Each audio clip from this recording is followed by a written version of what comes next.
Bismillahirrahmanirrahim. Assalamualaikum warahmatullahi wabarakatuh. Perkenalkan, kami dari kelompok 3 akan mempresentasikan hasil analisis dan diskusi dari kelompok kami tentang penggunaan smart content dalam platform Ipusnas. Sebelumnya perkenalkan, kami yang beranggota 6 orang. Yang pertama saya sendiri, Muhammad Furqon, di sini sebagai moderator sekaligus pemateri yang akan mempresentasikan secara menyeluruh tentang smart content. Kemudian ada Muhammad Syahid Qori Nuridwan sebagai pemateri kedua yang akan menjelaskan tentang konsep dasar artificial intelligence di dalam dunia pendidikan. Kemudian ada Hilda Alfiah sebagai pemateri ketiga yang akan mempresentasikan tentang konsep artificial intelligence di dalam smart content dan juga komponen dari smart content. Selanjutnya ada Kansa Abiyah Sofa sebagai pemateri keempat yang akan menjelaskan tentang ruang lingkup smart content dan juga contoh platform smart content. Selanjutnya ada Muhammad Reganata sebagai pemateri kelima yang akan menjelaskan dan menjabarkan secara khusus mengenai platform smart content beserta unsur-unsurnya. Dan pemateri yang keenam ada Muhammad Iqbal Mubarok yang akan menjabarkan tentang penggunaan dan pemanfaatan smart content. Baik, langsung saja saya buka presentasi pada kesempatan kali ini dengan judul penggunaan smart content pada platform Ipusnas yang diawali dengan prolog terlebih dahulu sebagai gambaran umum tentang smart content yang akan dibawakan oleh saya sendiri. Oke, saya membagi ke dalam 4 poin utama dari kemajuan teknologi artificial intelligence dan eksistensinya. Oke, perlu kita ketahui bahwa teknologi artificial intelligence atau AI mengalami perkembangan dan kemajuan yang signifikan dari tahun ke tahun. Eksistensinya dapat dilihat dan dirasakan di berbagai bidang, terutama dalam bidang pendidikan, yaitu berupa media yang membantu dan mendukung proses pembelajaran yang bernama smart content atau konten cerdas. Selanjutnya, gambaran umum smart content. Smart content atau konten cerdas merupakan bagian dari kemajuan teknologi artificial intelligence yang bekerja di bidang pendidikan yang mana berupa media pembantu dan pendukung dalam pembelajaran. Nah, akan tetapi dewasa ini masih ditemukan beberapa kekeliruan dalam penggunaannya di bidang pendidikan, khususnya dalam proses kegiatan belajar dan mengajar. Kurangnya pengetahuan, kesadaran, maupun tidak adanya tanggung jawab atau arahan dari pendidik maupun peserta didik itu menjadi penyebab utamanya. Nah, dilanjut tentang substansi apa yang ada di dalam smart content. Jadi, bagaimana sih pengaplikasian implementasi dari smart content itu di dalam dunia pendidikan, khususnya dalam proses pembelajaran, kemudian apa saja ruang lingkupnya, kemudian konsep dasar smart content, artificial intelligence itu seperti apa dan bagaimana, dan contoh platform dari smart content itu seperti apa, yang mana nanti termasuk ada pengenalan struktur menu, interface, layout, tools maupun metode dasar AI yang digunakan pada smart content itu seperti apa dan bagaimana beserta peranannya. Nah, berikut ini adalah penjelasan mengenai hal-hal tersebut yang akan dilanjutkan oleh Saudara Muhammad Syahid Qori. Kepadanya disilahkan. Baik, terima kasih kepada Furqan sebagai MC. Di sini saya akan menjelaskan konsep dasar AI dalam pendidikan. AI merupakan kecerdasan buatan manusia yang berbasis teknologi dan dapat dipadukan dalam proses pendidikan ataupun pembelajaran. AI memiliki manfaat mencakup segala aspek yang ada proses-proses kegiatan belajar mengajar. Di antaranya membantu tenaga pengajar dalam memberikan penilaian pada tugas yang dikerjakan oleh siswa dan membantu proses identifikasi serta verifikasi identitas dari peserta didik. Adapun definisi dari kecerdasan buatan, menurut para ahli, menurut Stauggart dan Marvin Minsky, AI adalah ilmu pengetahuan yang membuat mesin untuk dapat mengerjakan sesuatu layaknya seperti manusia. Kedua, menurut Trich, AI adalah cara untuk menjadikan komputer agar mampu melaksanakan hal yang dapat memberikan output secara lebih baik. Ada 3 konsep dasar AI yang penting. Di antaranya, machine learning. Machine learning itu teknik pembelajaran mesin yang memungkinkan sistem untuk belajar dari data dan pengalaman sebelumnya. Yang kedua, deep learning, teknik pembelajaran yang mendalam yang menggunakan jaringan saraf tiruan untuk memproses data dan mengenali pola yang kompleks. Dan yang ketiga, neural network, yaitu model matematika yang terinspirasi dari cara kerja otak manusia yang dapat digunakan untuk memproses data ataupun mengambil keputusan. Poin berikut dalam hal konsep dasar AI dalam pendidikan yaitu berupa peran AI sendiri dan smart content pada pembelajaran yang mencakup hal-hal sebagai berikut.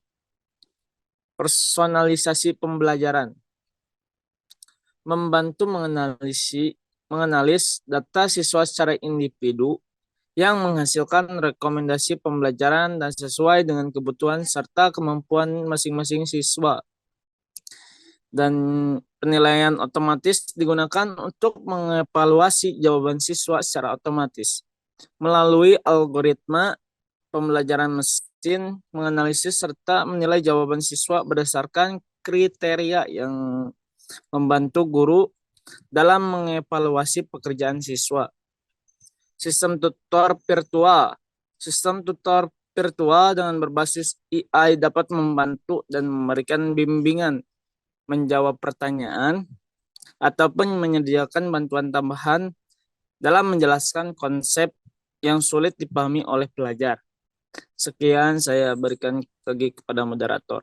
Terima Ya, kasih. terima kasih kepada Syahid Kori yang telah memaparkan konsep dasarnya dalam pendidikan, yang mana terbagi ke dalam 3 komponen penting ya. Yang pertama itu gambaran umum yang berisi definisi dan juga beberapa perspektif dari beberapa tokoh. Kemudian ada konsep dasarnya yang meliputi teknik-teknik dan metode komputasi untuk menganalisis data. Kemudian yang terakhir ada peranannya ya, peranan dalam pendidikan. Dilanjut penjelasan berikutnya tentang konsep artificial intelligence dalam smart content yang mencakup 4 komponen penting yang akan disampaikan oleh Saudari Hilda Alpiah. Kepadanya disilahkan. Baik. Selanjutnya yaitu konsep AI dalam smart content. Apa sih sebenarnya definisi dari smart content ini tuh? Smart content atau konten cerdas adalah nama lain dari dynamic content atau konten dinamis gitu. Ya, smart content ini tuh merupakan sebuah penerapan teknologi yang sudah dirancang melalui pemanfaatan teknologi artificial intelligence atau kecerdasan buatan gitu. Nah, gunanya untuk apa sih smart content ini tuh? Gunanya untuk menganalisis data, menemukan konten materi ataupun buku digital yang dengan pemrograman yang lebih mudah dan lebih cepat gitu. Maka artificial intelligence atau AI ini tuh yang digunakan dalam smart content dapat lebih cepat untuk menemukan dan mengkategorikan materi atau buku yang dicari dengan cara yang terstruktur. Selanjutnya itu ada dasar-dasar AI pada smart content dan sistem dasar smart content. Nah, di dalam artificial intelligence atau AI itu kan ada 2 bahan utama yang harus diketahui. Yang pertama itu kan basis pengetahuan. Nah, basis basis pengetahuan ini itu berupa fakta-fakta atau teori yang ada dalam sebuah aplikasi. Nah, kemudian kedua itu ada motor inferensi. Motor inferensi ini tuh merupakan sebuah kemampuan untuk menarik kesimpulan berdasarkan pengalaman. Nah, pengalaman apa sih? Pengalaman kita tuh bagaimana dalam menggunakan teknologi AI ini tuh. Nah, itu disebut motor inferensi. Kemudian ada dasar-dasar teknologi AI dalam smart content. Yang pertama itu ada analisis data. Nah, analisis data ini tuh teknologi AI yang digunakan bisa menganalisis data dan memberikan wawasan yang lebih mendalam untuk membantu merancang konten yang lebih relevan gitu. Yang kedua ada personalisasi konten. Personalisasi konten ini tuh merupakan teknologi AI yang digunakan untuk membuat pengalaman yang lebih personal gitu. Lebih ini tuh untuk membuat pengalaman pribadi gitu. Yang ketiga ada pencarian pintar. Pencarian pintar ini tuh merupakan teknologi atau mesin yang digunakan AI untuk menyajikan hasil pencarian yang lebih relevan dengan memahami konteks pencarian dan preferensi pengguna. Misalkan ada seseorang yang mencari materi di dalam sebuah aplikasi, contohnya Google Scholar ataupun yang lainnya. Nah, teknologi pencarian pintar ini tuh akan secara otomatis menyajikan hasil pencarian yang dicari gitu dengan yang lebih relevan gitu. Kemudian ada rekomendasi produk. Nah, sistem ini itu didukung oleh AI yang bisa menganalisis preferensi pengguna untuk merekomendasikan konten yang lebih akurat dan relevan. Kemudian ada otomasi konten. Otomasi konten ini, sistem ini menggunakan otomatisasi untuk menyusun konten secara efisien gitu. Selanjutnya yaitu ada strategi multi-channel. Strategi ini itu mencakup kemampuan untuk mengoptimalkan konten agar sesuai dengan platform media sosial.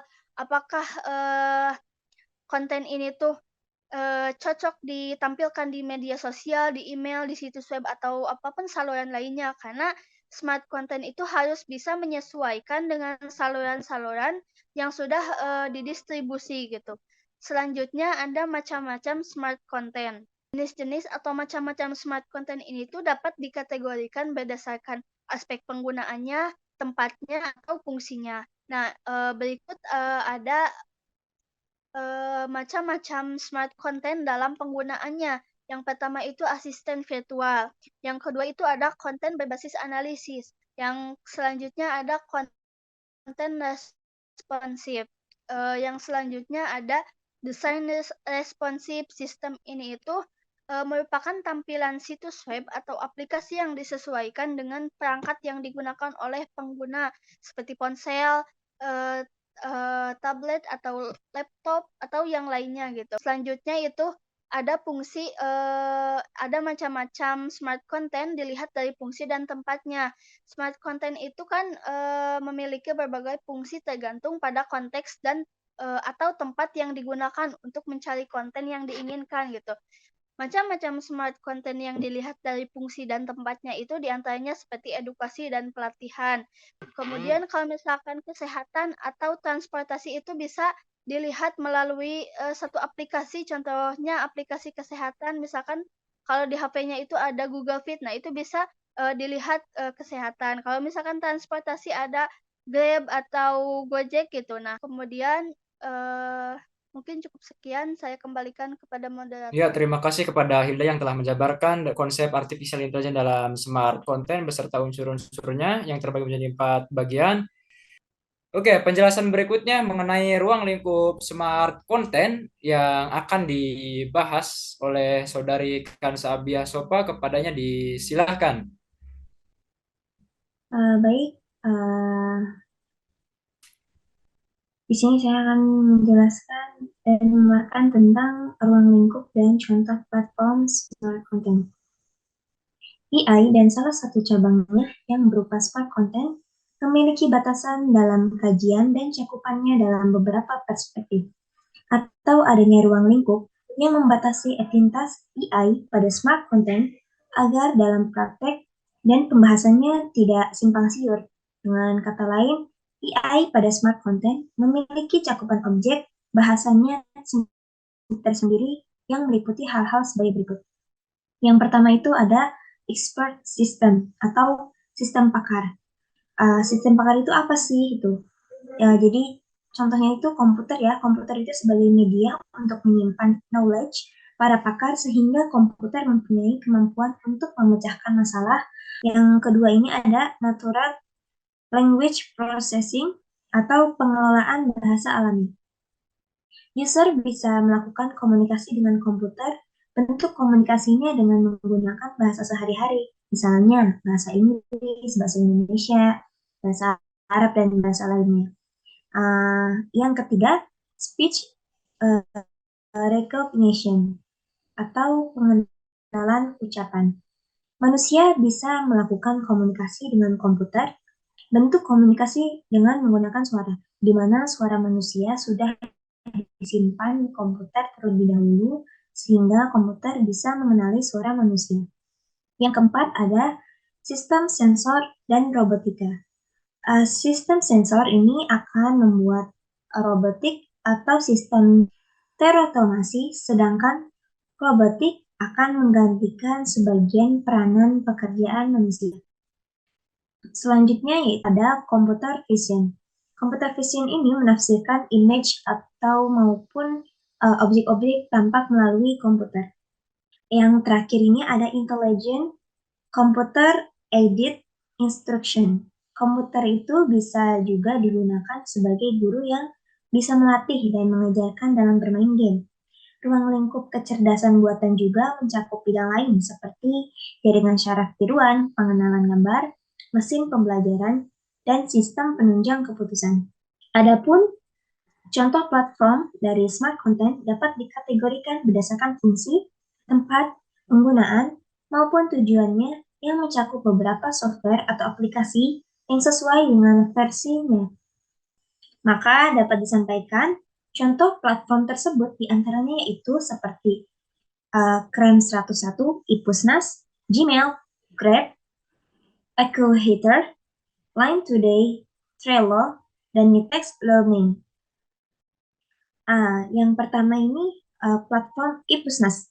Nah, platform Ipusnas ini adalah contoh penggunaan konten cerdas dalam sebuah pembelajaran yang berbasis software bernama Ipusnas. Ipusnas merupakan aplikasi perpustakaan digital yang dipersembahkan oleh Perpustakaan Nasional yang bertujuan untuk memudahkan masyarakat dalam mengakses semua bahan bacaan yang ada di Perpustakaan Nasional. Aplikasi ini dapat dioperasikan di beberapa perangkat keras seperti smartphone dan komputer atau laptop. Hal menarik dalam aplikasi ini adalah adanya beberapa fitur yang signifikan untuk membantu dan mendukung kegiatan pengguna dalam perihal pembelajaran. Beberapa fitur tersebut diantaranya adalah dari tampilan layar atau interface seperti menu collection yang berisi koleksi buku-buku, e-pustaka, user, menu catatan kegiatan, fitur rekomendasi buku, pinjaman buku, dan fitur following. Di sini ada instalasi aplikasi Ipusnas. Pada tahap ini, terdapat dua opsi dalam penginstalan, yaitu sistem Android dan Windows. Apabila untuk Android, maka penginstalan bisa dimulai dengan pengunduhan aplikasi di Play Store. Kemudian, aplikasi akan terinstal dengan sendirinya dan siap digunakan sebagaimana aplikasi pada umumnya. Apabila untuk desktop atau laptop, maka penginstalan dapat dimulai dengan pencarian aplikasi di platform penyedia, seperti website Ipusnas maupun di Microsoft Store. Setelah mengunduh file setup-nya, langkah berikutnya adalah melakukan proses instalasi dengan menjalankan file setup. Kemudian ikuti langkah-langkahnya dengan menyetujui opsi-opsi yang ada di tampilan jendela aplikasinya sampai selesai. Untuk berikutnya dipaparkan oleh Reganata. Silahkan kepada Reganata melanjutkan materi platform Ipusnas secara khususnya. Terima kasih kepada Kansa. Silahkan Reganata dilanjut. Baik, terima kasih kepada Purkon yang selaku moderator. Selanjutnya saya akan melanjutkan materi yang disampaikan oleh Kansa, yaitu pengenalan aplikasi Pusnas. Dalam bagian ini akan disajikan beberapa elemen yang menggambarkan tentang aplikasi Pusnas. Beberapa unsurnya yaitu unsur menu aplikasi, ruang tampilan muka atau interface, tata letak atau layout, dan tools yang ada di aplikasi Pusnas. Struktur menu aplikasi, perancangan struktur menu diperlakukan pada saat membangun aplikasi dengan tujuan untuk mempermudah pengguna dalam menggunakan aplikasi Pusnas. Dan pada struktur ini berisi bagian profil pengguna, status, followers, catatan, bantuan, dan kebijakan, dan menu keluar atau exit. Layout, apa itu layout?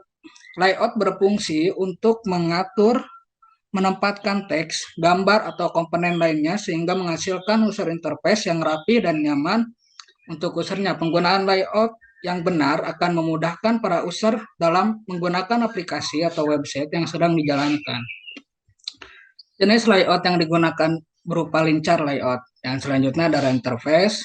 User interface yaitu tampilan visual yang berada pada halaman pertama sebuah website atau aplikasi yang memuat menu-menu ataupun informasi yang ada pada website atau aplikasi tersebut. Dan bertujuan agar pengguna merasa nyaman saat membuka sebuah website atau aplikasi. Jenis interface yang digunakan pada aplikasi Pusnas merupakan gabungan dari GUI atau Graphic User Interface dan menu selection. Dan ada juga tools. Tools di sini merupakan alat-alat yang tersedia di dalam aplikasi untuk mempermudah suatu pekerjaan yang dilakukan. Dengan kata lain,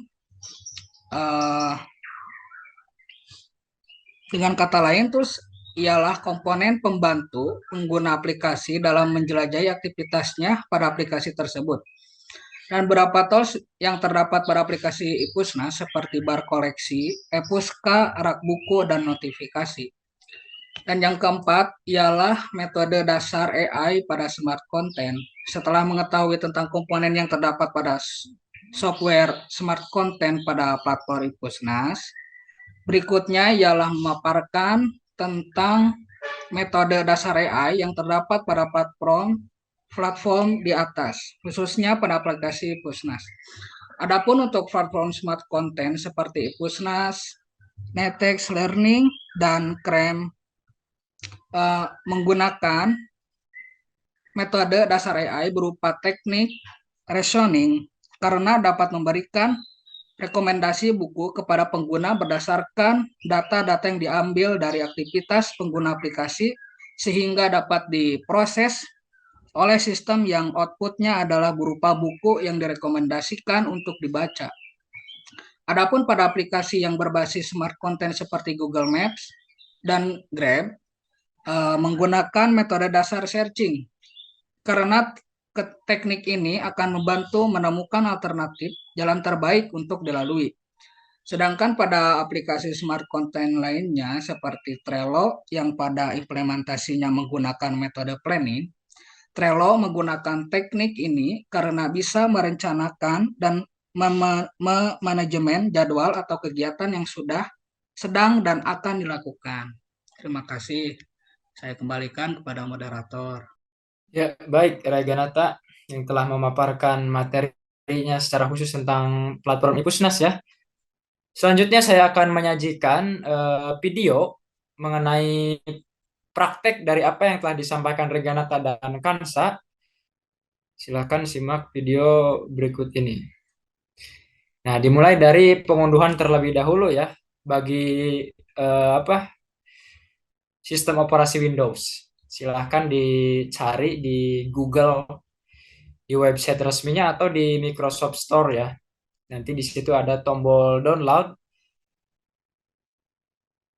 Sampai terdownload, tinggal tunggu saja proses pendownloadan selesai. Kemudian dibuka seperti biasa ya. Nanti di situ ada panduan untuk menginstal. Nah, dalam jendela ini kalian tinggal klik install saja sampai prosesnya selesai. Ini penginstalan terlebih dahulu ya bagi sistem ini operasi Windows. Nah, lalu selanjutnya bagi yang Android ini lebih mudah, tinggal ke Play Store saja. Kebetulan di sini saya sudah menginstalnya. Jadi tinggal masuk saja, klik lanjutkan ya, atau install seperti itu. Nah, ini izinkan kalau disuruh developer minta izinkan, tinggal diizinkan saja. Saya agak percepat ya. Nah, ini setelah masuk, tinggal login as saja. Bagi yang sudah mempunyai akun, tinggal klik login, kemudian lanjutkan. Apabila belum mempunyai akun, daftar. Harus daftar terlebih dahulu. Saya percepat lagi. Silahkan masukkan passwordnya ya. Seperti itu. Sebagaimana aplikasi pada umumnya. Kita lihat di situ layoutnya ada tools buku, kemudian pustaka, kemudian ada menu yang berlogo bintang ya. Itu semua merupakan tools dari Ipusnas yang mana dalam bentuk interface-nya itu bentuknya linear ya, seperti ini bentuknya, gambarannya, background-nya ya. Ya, ini mengapa masuk ke dalam smart content? Karena di dalam aplikasi ini tuh merupakan aplikasi pendukung dan pembantu mahasiswa. Nah, di sini juga ada sistem rekomendasi ya, sebagaimana aplikasi smart content yang berdasarkan metode artificial intelligence berupa sistem reasoning. Tuh. Jadi di sini ada rekomendasi buku khusus, ada musik, ada olahraga, ada motivasi, pendidikan dan lain sebagainya.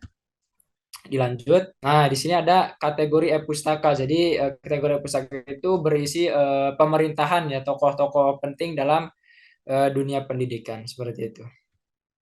Saya percepat lagi. Nah, dalam menu bentuk bintang ini merupakan gambaran dari metode dasar AI yaitu reasoning.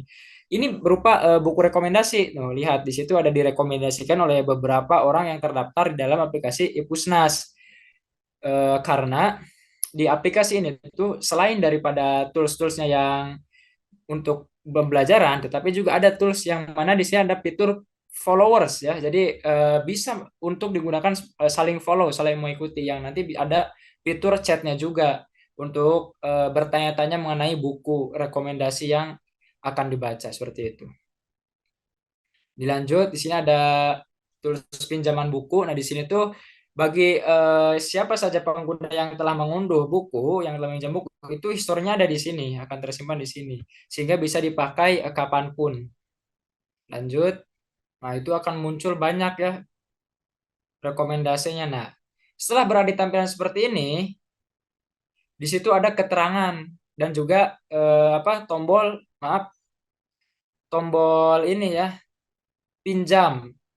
Yang mana apabila kalian sudah memastikan bahwa buku itu akan dibaca, maka tinggal klik pinjam saja ini, tinggal logo pinjam ini, tinggal klik saja, nanti akan terunduh otomatis ke menu berkas Anda yang tadi saya jelaskan sebelumnya seperti itu. Ya, itu saja yang dapat saya sampaikan. Semoga bermanfaat. Kemudian dilanjutkan oleh pemaparan berikutnya tentang penggunaan dan pemanfaatan platform smart content dalam aplikasi Ipusnas yang akan dijelaskan oleh Muhammad Iqbal Mubarok. Kepadanya disilakan, Iqbal. Baik, terima kasih Saudara Purkon selaku moderator yang telah memberi waktu kepada saya untuk sedikit memaparkan. Di sini saya akan memaparkan penggunaan contoh smart content dalam pembelajaran. Pada tahap penggunaan ini dikategorikan menjadi dua bagian, yaitu cara menggunakan berisi tata cara dan pengenalan beberapa fitur, dan penggunaan dalam arti pemanfaatan. Adapun cara menggunakan aplikasi Ipusnas, yaitu sama seperti aplikasi pada umumnya.